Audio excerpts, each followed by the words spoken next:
Maunlad na Pilipino. Pagtalakay sa iba't ibang pamamaraan sa kaunlaran ng kabuhayan. Maunlad na Pilipino sa 702 DZAS Radyo TV. Agapay ng Sambayanan. Ako si John Christopher Jacinto, may-ari po ng Philcor Coconut Farm dito sa Bunga, Lanuza, Surigao del Sur. Makinig po kayo sa Maunlad na Pilipino radio program ng Department of Agriculture. Dito lamang sa 702 DZAS. Suportahan po natin ang mga Pilipinong magsasaka at mangingisda. Ella Arsiaga. Para sa Maunlad na Pilipino sa 702 DZAS FEBC Radyo TV. Agapay ng Sambayanan. Gumigising nang maaga, panibagong hamon sa'kin ng araw na to. Magsusumikap at nangangarap para lamang sa inyo. Isang panalangin po muna tayo. Panginoon, kami po ay lubos na nagpapasalamat na dahil sa inyong anak na si Jesucristo ay maaari kaming manahan sa inyo panghabang buhay. Dulot ng regalo ninyo ito ang kaligayahan at kapayapaan. Tulungan po ninyo kaming maalala na hindi na kami makikilala sa aming mga pagkasira. Hindi na rin kami sa kamatayan matatakot dahil alam naming panghabang buhay na rin kaming inyo. Tulungan mo po kaming ipalaganap ang katotohanan ito sa ibang mga nasa buhay namin. Muli ay amin pong iniaalay ang simula kabuuan hanggang lapag ng programang ito sa matamis na pangalan ni Jesus na ating tagapagligtas. Amen.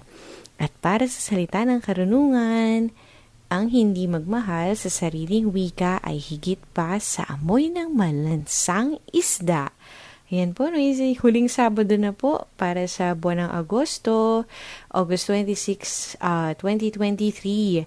At magandang umaga po sa ating lahat. Ako po si Ella Arsiaga. Welcome po sa Season 5, Episode 34 ng Maunlad na Pilipino dito sa 702 DZAS FEBC Radio TV, Agapay ng Sambayanan. Yun po, syempre sa mga kakasalo pa lang po sa atin, accessible po tayo via online streaming ng dzas.febc.ph sa pamamagitan ng Facebook Live sa 702 DZAS FEBC Radio TV Facebook page. Hanapin niyo lamang po. At syempre, sa talapihitang 702 sa AM band. Hello, hello. At kami po dito sa program ay nagpapasalamat sa mga nagiiwan ng kanikan nila mga mensahe sa ating program link. Kasama na nga po dyan si Ma'am Dulce Alicante na bumabati po sa atin ng magandang araw sa ating mga magsasaka at mangingisda at sa lahat ng listeners ng Maunlad na Pilipino. Good morning, Miss Ella. Kadyan. Ayan, muli po kay Ma'am Dulce Alicante na isa po sa ating mga masusugid na tagapakinig. Maraming salamat po. At yung last week po natin, mula sa 37th National Coconut Week. Ngayong umaga naman po makasama natin para po sa ating Agri On Air, katuwang ang DA Agricultural Training Institute. Para pa rin po sa pagpapatuloy ng selebrasyong ito, coconut tayo kasama si Sir Christopher or John Christopher Jacinto, ang may-ari po ng Philcor Coconut Farm dyan po sa Bunga, Lanuza, Surigao del Sur. At syempre po, bukod po dyan, patuloy po nating abangan ang iba pang segments ng Maunlad na Pilipino, kabilang po yung editorial ni John Enriquez, maging Regions on the Go, kasama po yung ating mga kasamahang farmcasters, ganyan din ang Agri-History at Farmtastic Pinoys, kasama si Imari Vergara, ang Unlad Komunidad, katuwang naman po natin dyan ang DA Philippine Rural Development Project. Hello, Ana Margalio. At sa ating Agri-Trivia segment, hello naman sa iyo, Ira Cruz. Thank you so much for bringing Batid Ba Ninyo back sa ating mga roster or listahan po ng ating mga segments for Maunlad na Pilipino. Siyempre, lingkod po namin yan sa inyo. Sa iyo na nakikinig ngayon, isang oras na hitik sa impormasyong ugnay sa agrikultura. At wala nang patumpik-tumpik pa.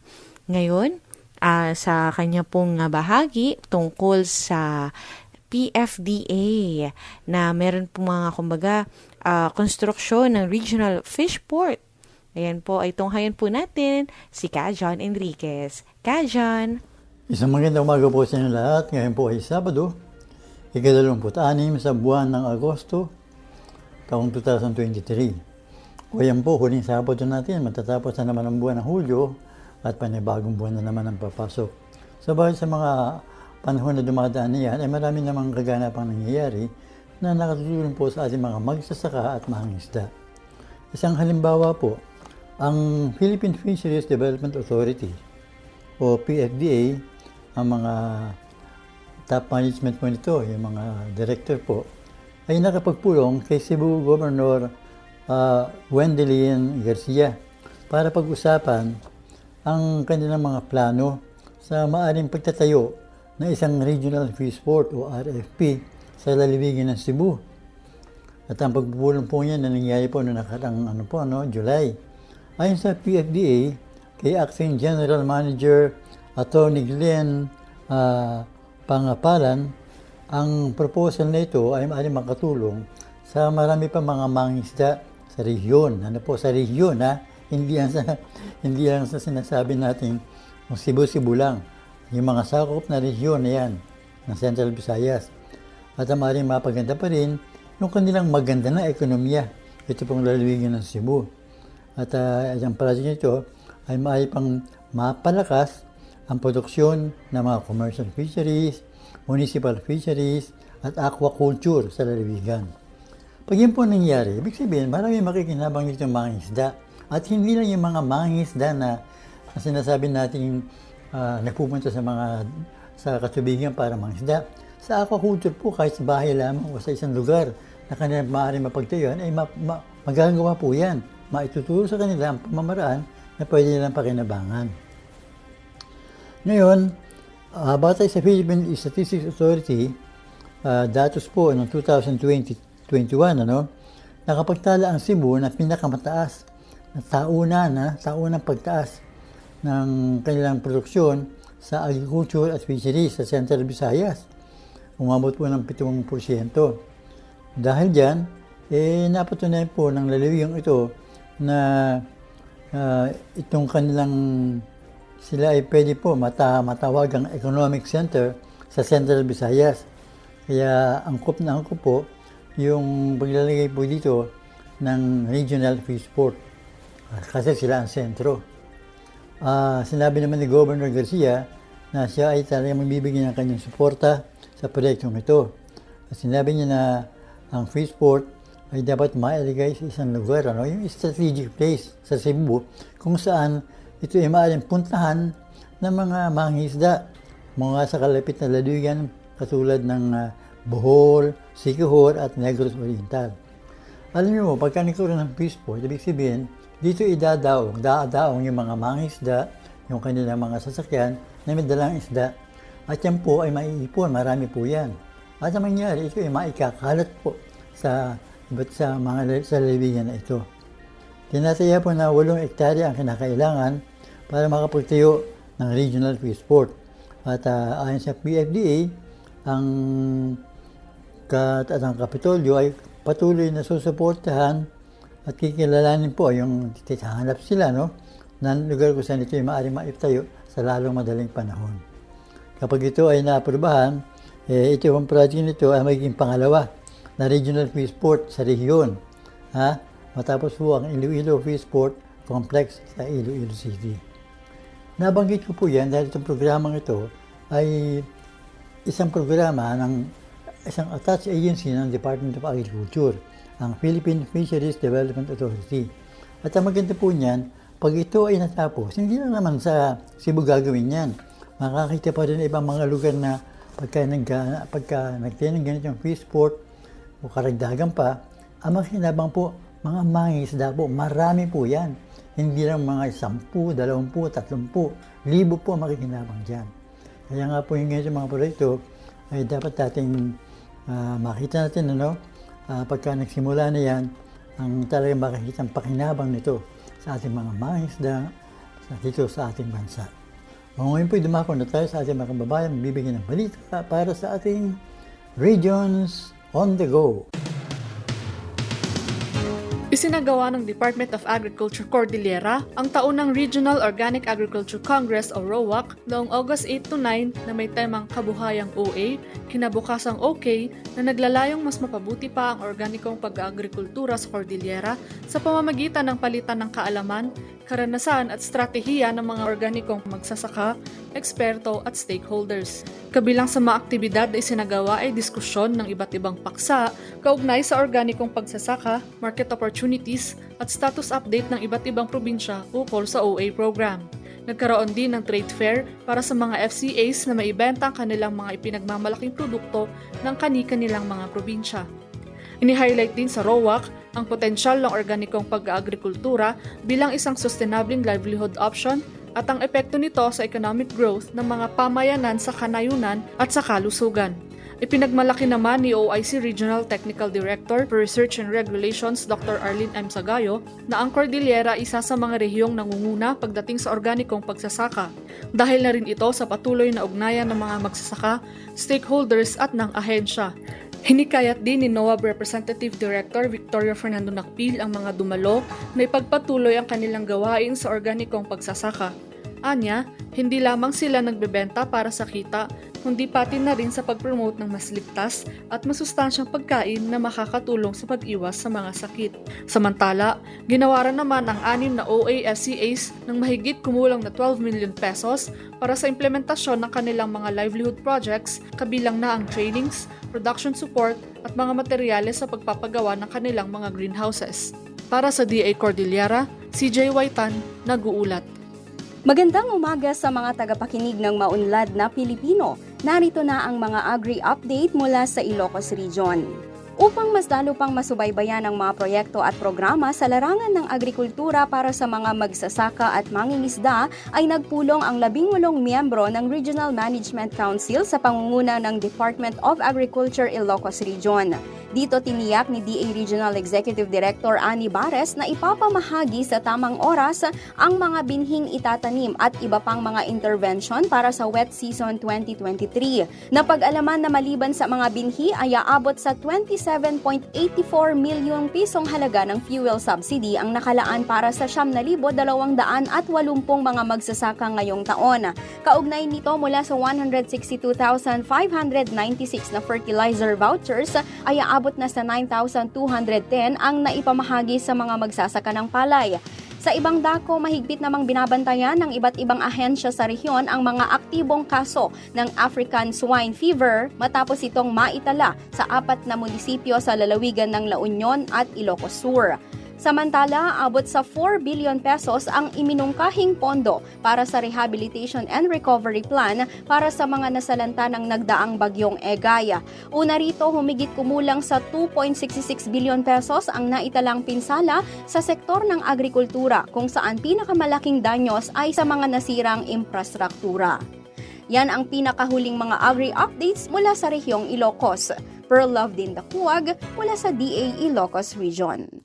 2.2 milyong halaga ng interbensyon ipinagaloob ng DA4A sa DA-accredited CSOs. Chiberly Kagitla, magbabalita. Formal na tinanggap ng Yakap at Halik Multipurpose Cooperative MPC sa Cavite ang kumpletong Organic Hub Facilities mula sa Department of Agriculture for Calabarzon o DA4A Organic Agriculture Program noong 9 ng Agosto 2023 sa General Emilio Aguinaldo, Cavite. Ang Yakap at Halik MPC ay isang akreditadong civil society organization o CSO na katuwang ng kagawaran sa pagpapatupad ng programa ng Organic Agriculture Program. Bilang akreditadong CSO, sila ay maaaring makatanggap ng mga ganitong klase ng interbensyon na lubos na mapapakinabangan ng mga miyembro ng kanilang samahan. Nakapaloob sa proyektong ito ang mga pasilidad tulad ng vermicomposting shed, vermicompost processing and storage facility, greenhouse at multi-commodity greenhouse type solar dryer na aabot sa mahigit 2.5 milyong pisong halaga. Ito ay magagamit ng kanilang kooperatiba sa pagpaparami ng organikong pataba.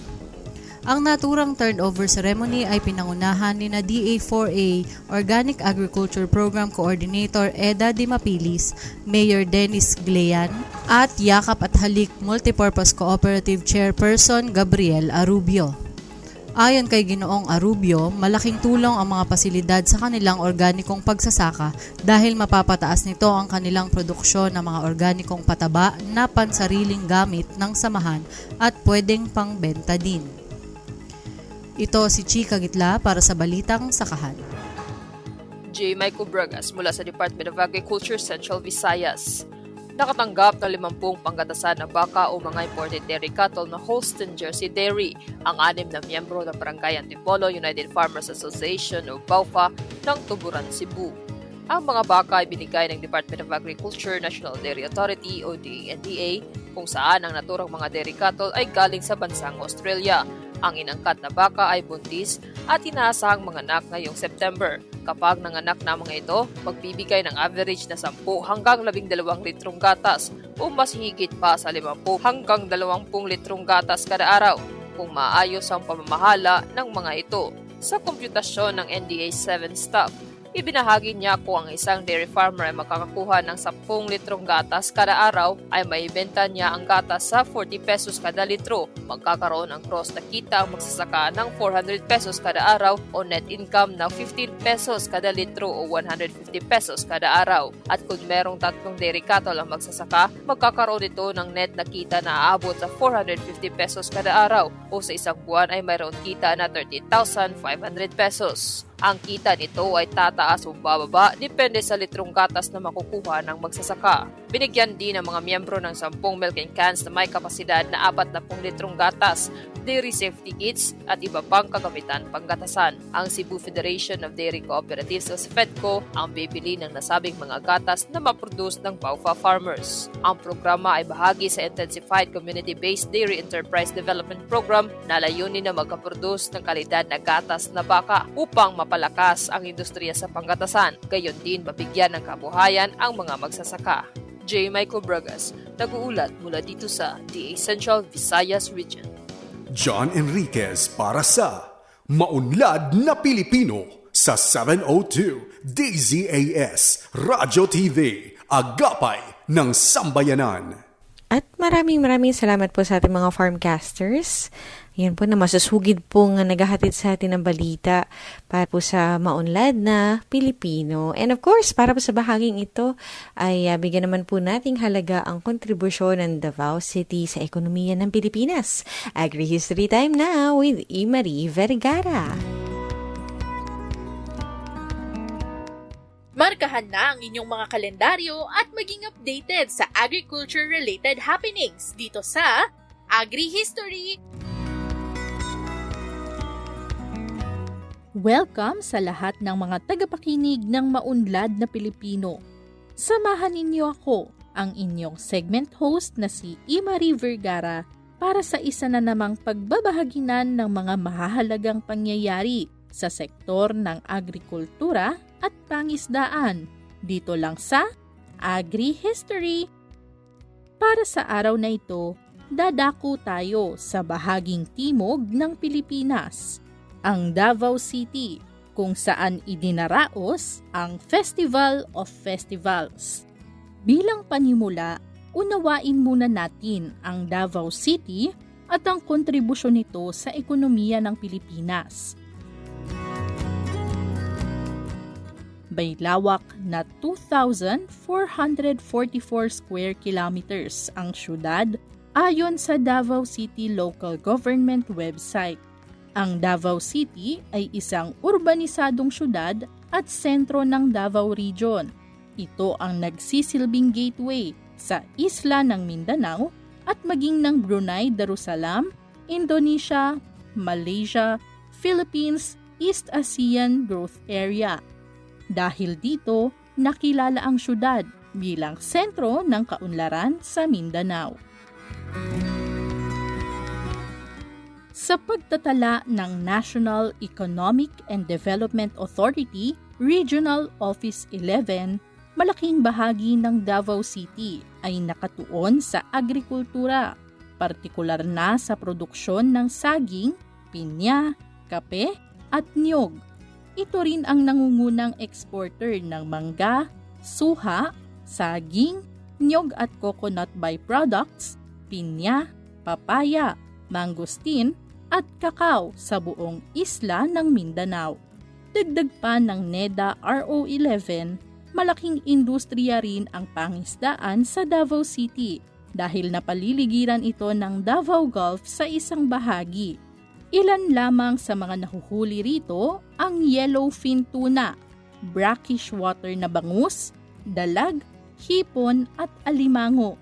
Nagsisimula na ring umusbong at umunlad ang mga industriya ng tsokolate, durian at manufacturing sa syudad. Karamihan ng agri-based at food manufacturers ay matatagpuan sa una, ikalawa at ikatlong distrito ng Davao City dahil naririto rin ang karamihan ng mga sakahan.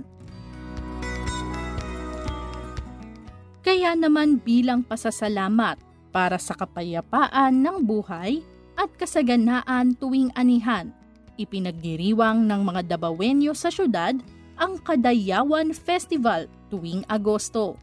Dati itong tinatawag na Apo Duwaling Festival.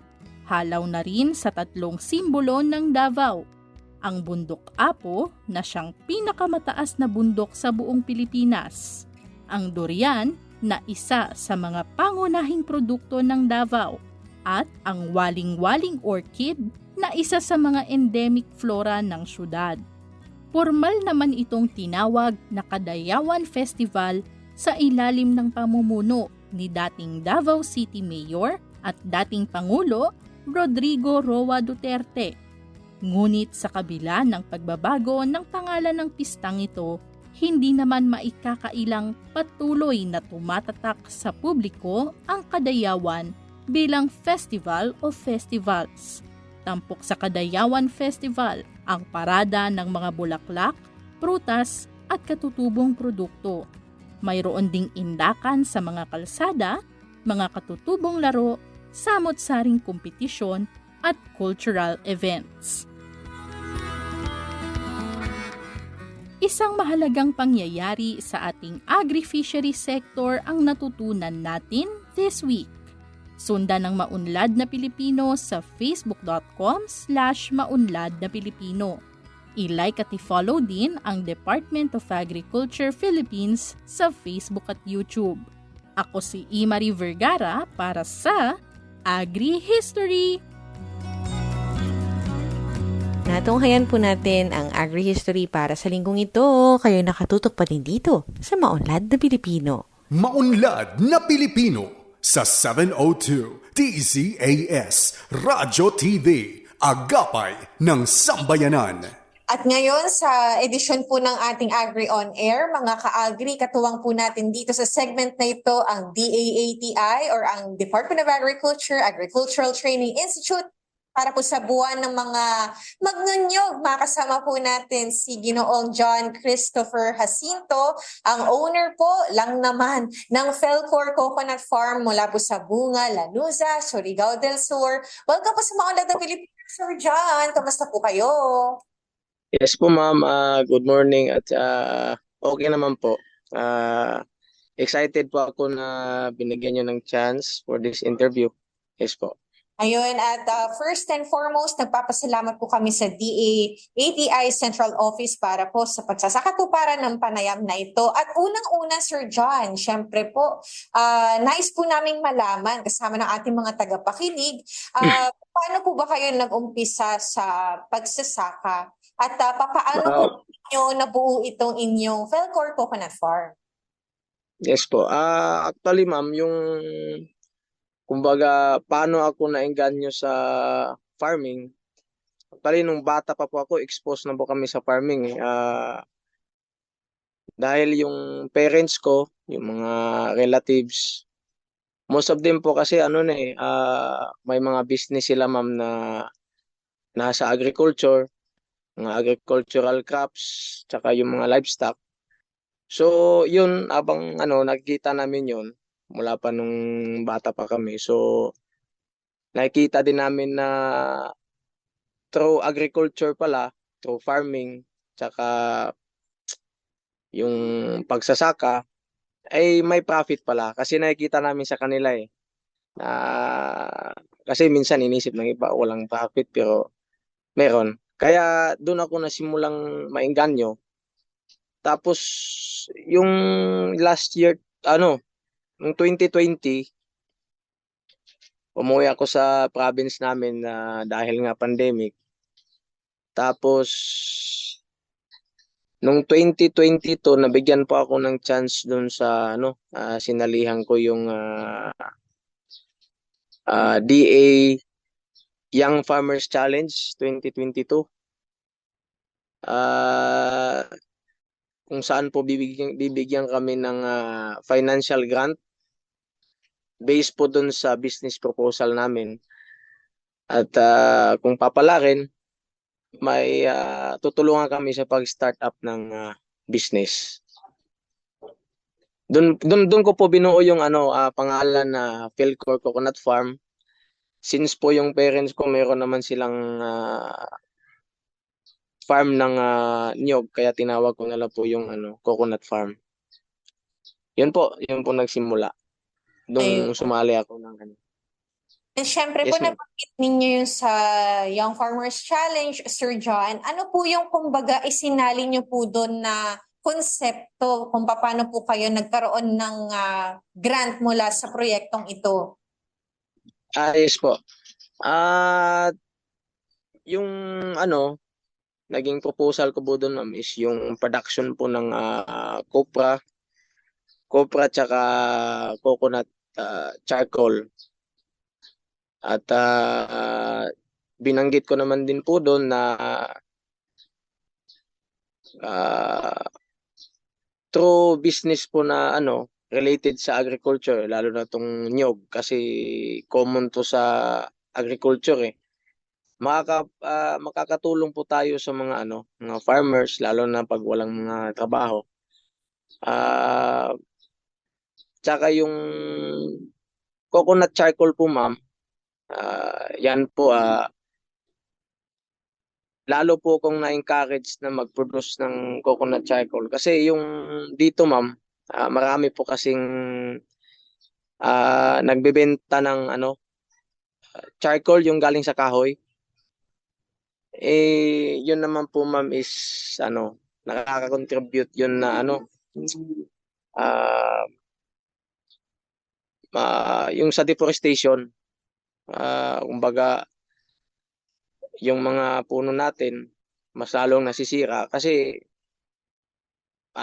tinatangkilik ng mga ibang yung mga businesses yung pagbili, paggamit ng kahoy. So ayun, ini-encourage ko yung mga tao na imbis na bumili ng kahoy, yung gamitin nila yung coconut charcoal.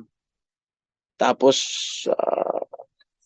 based naman po, ma'am, sa survey ko, sabi naman ng mga tao na ayaw daw nila ng charcoal kasi yung coconut charcoal gawa daw ng mabilis lang daw mawala yung apoy compared daw po sa kahoy. Kaya kahit bawal yung kahoy, yun yung binibili nila. So hopefully po, ma'am, yung project ko na gumawa ng charcoal briquette, yun po yung makapagpabago ng isip ng mga tao. Kasi mahirap pag pinagpatuloy yan, makakasira ng nature natin, mga puno. Yun po. Ayun. So parang hinikayat niyo po sila na gamitin din naman yung mga, kumbaga, tapon na yun, no? Kung hindi po natin mapapakinabangan. Yes po. Oh. Okay. Kesa po yung putulin natin yung mga kahoy na which is ng kalikasan nun.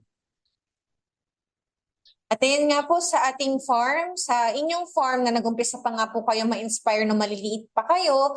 Sir, sino ba yung nakakatulong nyo ngayon dito sa Philcor? Same set po ba ng family sa family ninyo or nag-hire po kayo ng iba pa? Ma'am? Family. Actually, nag-start ako, ma'am, ito yung na to. Actually, sarili kong pong business to, ma'am, pero currently naging family business po namin dahil this year po, ma'am, hopefully target po namin na makapag-produce ng VCO. Tapos yung family ko naman, kung financially tsaka connection, meron din naman silang may ambag. Kaya nagtulong-tulong na rin kami, ma'am, na makapag-produce ng VCO. Opo. Dito po sa nakuha natin sa ating either kay ATI or kay Agribusiness and Marketing Assistance Service ng Department of Agriculture, sir, paano ba ninyo yan napakinabangan? Yung grant po, ma'am, yung grant.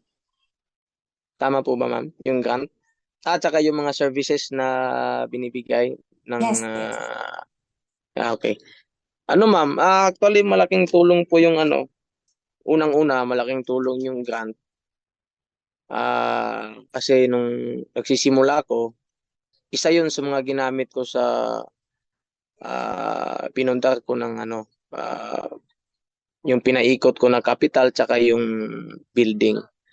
Tapos related naman sa yung mga offices natin kagaya ng ATI, DA, Municipal Agricultural Offices. Malaking tulong po, ma'am, dahil nakikita ko naman po, ma'am, na willing po silang mag-assist sa mga kailangan namin na farmers. Ayan. At sa tingin niyo ba, sir, ano po ba yung kahalagahan ng ating mga kabataan, kagaya ninyo, ay into farming at entrepreneurship? Actually, ma'am, malaki po ang impact ng kabataan pag pumasok sila sa farming. Lalo na po ngayon, ma'am, di po ba mayroon tayong na-experience ngayon ng mga food crisis. So, sa agriculture, doon tayo umaasa kaya kailangan natin ng kabataan na mag-involve. Tapos, kasi sila yung magdadala ng mga bagong teknolohiya, bagong kaalaman. Yun po, ma'am. Yung mga isa sa... Tama naman po yun, sir. Mabalikan lang po natin yung ating mga coconut products. Sir, ano ba yung mga problems o mga suliranin na na-encounter po natin sa coconut production? Paano po natin yan nareremedyohan? Okay, ma'am. Yung sa mga problems naman po, regarding naman po sa supply, wala naman po tayong problema, ma'am, regarding sa supply. Actually, di po ba, ma'am, sa buong mundo tayo ay number 2 sa coconut producer in the world. So at least dito din ma'am sa area namin, tayo naman ay walang problema sa supply. Tapos sa workers po, ma'am, wala naman pong problema. May mga workers naman po. Doon lang po, ma'am, sa yun nga nabanggit ko kanina, yung paano natin ma-convince yung tao na mas tangkilikit yung charcoal galing sa nyog imbis na pumutol ng kahoy at gawing uling. Yun lang po yung naging problem sa market kasi mas gusto nila yun . Kaya doon po, ma'am, papasok sa yung charcoal briquette kasi yung mga ba tawag doon? Mga katangian ng kahoy na sabi daw matagal namatay yung apoy. Pag nagawa na pong briquette yung uling galing sa coconut shell, ma'am, yun na po yung magiging susi, ma'am. Yun po. Siyempre, sa mga interesado, Sir John, na bumisita po sa Felcor Coconut Farm at bumili or makipag-ugnayan pa sa mga ibang serbisyo natin, paano po ba sila makikipag-ugnayan sa inyo niyan, sir? Ayos, ma'am. Pwede po silang pumunta mismo sa area namin. Yun nga sa Purok Tres, Barangay Bunga, Lanusa, Surigao del Sur, or pwede naman po nila akong makontak sa contact number ko 0948-180-1440. Ayan. At Yes po. mula nga po sa ating, bago po natin kayo tuloy ang pakawalan, sir, may mga nais ba kayong pasalamatan or bigyang mensahe, lalo na po dyan sa mga kababayan natin sa Surigao del Sur at sa buong Caraga Region? Opo. Unang-una, maraming salamat po sa inyo, ma'am, sa ATI, sa OPAG, DE Caraga, saka yung ating mga municipal agricultural offices. Tsaka yung mensahe ko naman po para sa kabataan, tsaka yung mga lahat ng interesado sa pagiging agripreneur,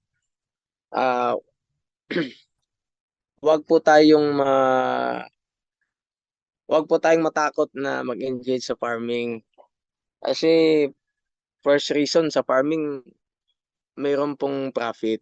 Wag po nating isipin na pag farming, iisipin na mas walang profit. Meron pong profit sa farming. Tapos wag po tayong mahiyang lumapit sa ating mga ahensya ng gobyerno na willing naman silang tumulong. Mula sa ATI hanggang sa ating municipal offices. Ayun. Yun lang po, ma'am. Thank you po. Maraming salamat po, Sir John Jacinto, Thank ang you. owner po Yes, ng sir. Felcor Coconut Farm mula po dyan sa Bunga Lanuza, Surigao del Sur. Mga ka-agri, para po ito ulit sa Agri On Air, katuwang ang DAATI. At maraming salamat po muli, Sir JV Masilang, para po sa ating DAATI segment na Agri On Air dito sa Maunlad na Pilipino. At sa bahaging ito, hatid naman ng DA Philippine Rural Development Project or DAP or DP, ang Unlad Komunidad. At hatid sa atin ngayong umaga ang UK ni Sir Erickson Gia, writer ng PSO North Luzon. Maraming pagsubok ang kailangang pagdaanan ng mga residente ng mga malalayong komunidad sa ating bansa. Isa rito ang kakulangan sa magandang daan at koneksyon na maglalapit sana sa kanila sa mga serbisyo at programa ng pamahalaan. Ito ay sa malaking dagok na kinaharap ng mga residente ng mga barangay na Nalabasa, Villa Cappuccino at Bagong Sikat. Magkakaroon kaya sila ng bagong pag-asa? Alamin natin ang kanilang buhay at karanasan bago sinimulan ang bagong proyektong Farm to Market Road mula sa Department of Agriculture, Philippine Rural Development Project o DAP or DP. Dito lang sa Unlad Komunidad. Kaya nga pagkamiyama namin no masumento ito dalam ni dito tatnon tikasta na parpardas ti panagruar iti produktok. Sa ngayon po ay masasabi kong napakahirap po ang aming katayuan po doon dahil sa bukod sa malayo at ang aming daan po ay medyo mahirap sa ngayon, lalong-lalo na tuwing tag-ulan. Lubak-lubak ti dalan mi kit masapol ko mga kayat mi masiminto. Ken kastamit dagiti student mi nga ubing iti integrated national school. Tapno ti kasta nalinis ti lupot da nga dumano ni J school da sir. Halimbawa no da emergency mi napartak lang jay pa kay habol jay kala sidigan nga hospital sir. Sabay ko iti nga project ti matuloy tapagasta ado iti kabaranggayak na agnamay nang runa iti produktomi tapagasta mamibiit nga mayruwar. Ngayon, bago kami nakapag-apply nito, we have so much experience na hindi madali. Because, of course, with the financial capability of our municipality being a fourth class, nahirapan kami because nung una, we were the one who prepared for the detailed engineering design. Napakaganda dahil yung mga farmers, bababa ang expenses nila from transportation, yung oras nila pagpunta dito sa mga bayan kung saan sila mamimili ay mapabilis na ang oras. Yun ang talagang mga kailangan ng aming mga kababayan dito sa barangay na ito. Dahil sa totoo lang, napakalayo nila. Ang pinaka-importante sa kanila ay yung mapapadali na ang paglabas ng kanilang mga produkto. Nagpapasalamat po kami sa aming butihing punong bayan at sinaalang-alang niya po ang aming katayuan sa aming barangay. Para kadag iti barangay nga mamasapol na iti kasayatan nga dalan, dakil ti yaman mi sir no may kanda kami ti hasta nga pag numaran mi. Malaking accomplishment ito para sa kababayan namin, not only as our accomplishment, but for the general welfare of our townmates. Sa ngayon, malapit nang maisakatuparan ng mga residente ng mga barangay ng Kinalabasa, Villa Cappuccino at Bagong Sikat ang kanilang pangarap na bagong daan. Ang nasabing proyektong Farm to Market Road ay may kabuuang budget ng 104,225,911.36 pesos na may habang 7.24 km at suportado ang industriya ng aromatic at pigmented rice. Para sa iba pang mga proyekto ng DIPRDP, patuloy na makinig dito sa Undat Komunidad, ang programa sa radyo ng Department of Agriculture, Philippine Rural Development Project. Thanks, Sir Erickson. At abangan pa ang mga hinandang bahagi ng DIPRDP tutok lang sa Unlad Komunidad dito pa rin sa Maunlad na Pilipino, 702 DZAS. At mga kaagri, isang babaeng magsasaka mula sa Botolan, Zambales. Ang kumbaga hindi lamang sa kanyang husay sa pagsasaka kundi pati na ang kanyang pagmamalasakit sa kapwa. Gayun din ang kanyang contentment sa simpleng buhay at pasasalamat sa bawat biyaya dumarating sa ating buhay. Ang mga gandang katangiang taglay. Oras na para kilalanin ang ating Formtastic Pinoys. Kasama muli si Imari Vergara. Kilalanin ang mga natatanging Pinoy na may natatanging kontribusyon sa sektor ng agrikultura. Formtastic Pinoys! Ako si Imari Vergara para sa segment na Formtastic Pinoys dito sa Maunlad na Pilipino. Sa ating segment ngayong araw, ipapakita sa atin ng isang babaeng magsasaka mula Botolan, Zambales, hindi lamang ang kanyang husay sa pagsasaka, kundi pati na ang kanyang pagmamalasakit sa kapwa, kakontentuhan sa simplisidad ng buhay, at pasasalamat sa bawat biyayang dumarating sa ating buhay.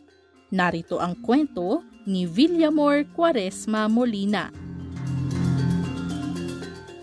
Ipinanganak noong July 8, 1943 si Villamor Molina.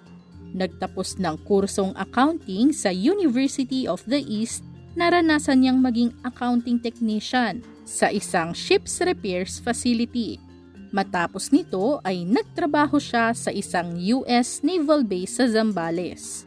Sa pagsabog ng Bulkang Pinatubo noong 1991, naging volunteer siya sa Task Force Pinatubo, Technology and Livelihood Resource Center na nakatulong sa pagbangon ng mga tulad niyang naapektuhan sa sakuna. Naging volunteer broadcaster din siya sa DZRH Botolan Station, cooperative advisor sa Office of the Mayor ng Botolan, at bookkeeper sa FMD Enterprises. Isang byuda, mag-isa niyang tinaguyod ang 7 anak. Ngunit dahil maaga siyang nasanay ng kanyang mga magulang sa pagsasaka, pinasok din niya ito upang makatulong sa gastusin ng kanilang pamilya. Tinamnan ni Villamor ng mga palay, kamote, sili, Indian mango, manggang kalabaw at samot-saring gulay ang kanyang 2 ektaryang lupain sa Zambales. Nagpapalaki rin siya ng mga baka, baboy, kambing, manok at pato sa kanyang bukid. Upang makadagdag sa kanyang kinikita, nagpoproseso at nagbebenta siya ng instant salabat, kamyas prunes, cashew wine, cashew vinegar, sukang maanghang, chili paste at serpentina capsules. Tiyak namang dekalidad ang kanyang mga produkto dahil mayroon siyang good manufacturing practices at food safety certification mula sa pamahalaan. Gumagamit si Villamor ng organiko at integrated na pamamaraan ng pagsasaka. Nagsasagawa rin siya ng relay farming o pagtatanim ng pangalawang pananim bago pa ang unang batch ng anihan.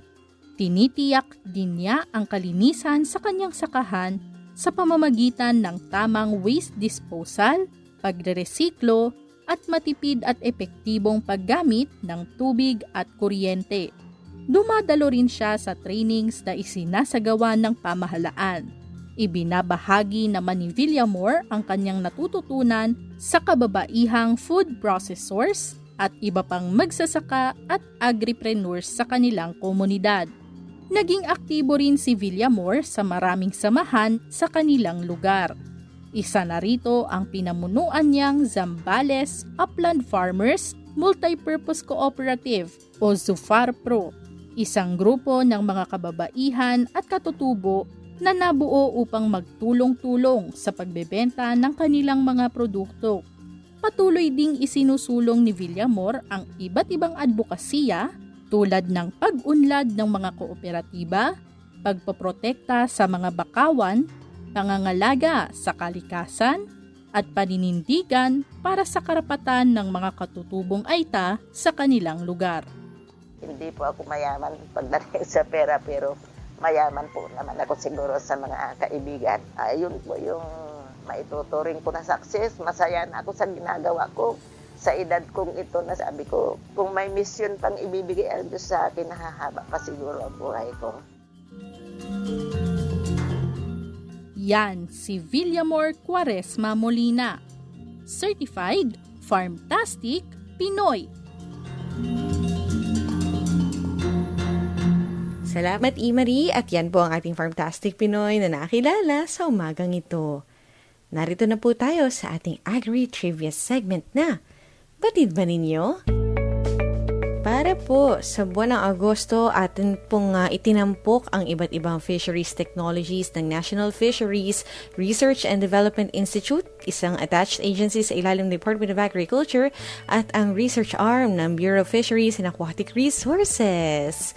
Ayan po ang ating impormasyon ngayong umaga para sa huling Sabado ng ating buwan ng Agosto tungkol po sa atsarang dampalit. Dahil dyan, nakatikim na po ba kayo ng atsarang dampalit? Ito po kilala rin bilang sea purslane. Madalas makita ang dampalit na kinukonsiderang isang herb o weed sa coastal areas sa Pilipinas. Lumalaki po ito hanggang 30 cm mula sa baybayin. Sa loob ng maraming taon ay tinatangkilik ang dampalit bilang isang gulay na maaaring kainin ng hilaw o luto. Madalas ding pinoproseso bilang atsara at atsarang dampalit ay isa pong delicacy kung saan ang mga dahon nito at sanga ay kasama po yung iba pang mga sangkap ay iniluluto sa suka at ibinabote sa mga garapon. Dahil sa malaking potensyal nito bilang pandagdag kita sa kabuhayan ng mga Pilipino, ang National Fisheries Research and Development Institute ay nagsagawa ng pag-aaral upang gumawa ng pamantayan sa pagpapabuti ng pangkalahatang kalidad ng atsarang dampalit. At matapos ang isang buwan na pag-aaral, itinuro ng NFRDI sa piling lugar sa rehiyon 3 ang naturang teknolohiya sa tamang pagproseso ng atsarang dampalit. Sa kasalukuyan, tuloy-tuloy lang ang isinagawang training ng NFRDI upang sa gayon ay tuluyang ma-commercialize ang napakasarap na atsarang dampalit. Para sa karagdagang impormasyon sa atsarang dampalit o sa iba pang post-harvest fisheries technologies, bisitahin lamang ang website ng NFRDI, www.nfrdi.da.gov.ph. Ayan po ang ating batid ba ninyo para sa araw na ito. At syempre po kami nagpapasalamat sa oportunidad na kayo ay aming mapaglingkuran. Ang Maunlad na Pilipino ay programang pangradyo hatid sa inyo ng Department of Agriculture, Agriculture and Fisheries Information Division. Kadyan. Narito po ating pagkain kaisipan para sa umagang ito mula sa Kawigaan, Kabanata 27, Talata 17. bakal ang nagpapatalas sa kapwa bakal. At isip ang nagpapatalas sa kapwa isipan. Ayan po ang ating oras para sa umagang ito mula sa DA. Inyo pong napakinggan ang edisyong ito ng MNP dito sa 702 DZAS FEBC Radio TV, Agapay ng Sambayanan na may himpilan sa Ortigas Center, Pasig City at kasabi po sa KBP o ang kapisanan ng mga broadcaster ng Pilipinas. Thank you so much po sa aming DZAS family na katuwang sa episode na ito at bawat episode na hatid namin sa inyo at sa iyo na nakikinig hanggang sa bahaging ito natin programa. Thank you Sama ka ulit next Saturday 5 to 6 in the morning. At kasama po ang lahat ng aming katuwang sa programang ito, kabilang syempre si John Enriquez, Imari Vergara, Ira Cruz at marami pang iba. Ako po si Ella Arsiaga hanggang sa bali po at enjoy the rest of the weekend. Inaalay aking mga kamay. Maunlad na Pilipino sa 702 DZAS Radyo TV, Agapay ng Sambayanan.